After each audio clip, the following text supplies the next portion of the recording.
વલસાડના આઝાદ ચોક ખાતે હિન્દુ સંગઠનો ભેગા મળી પુલવામા થયેલા આતંકી હુમલામાં શહીદોને શ્રદ્ધાંજલિ આપવામાં આવી હતી।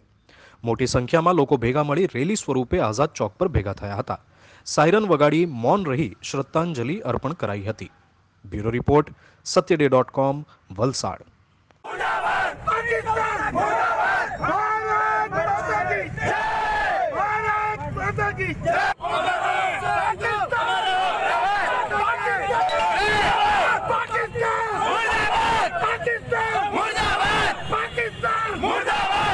YouTube પર જાઓ અને અમારી ચેનલ satyday.com ને સબસ્ક્રાઇબ કરો અને બાજુમાં જે નાની ઘંટી છે તેમને ક્લિક કરો જેથી અપડેટ ન્યૂઝ તમારા સુધી પહોંચી શકે।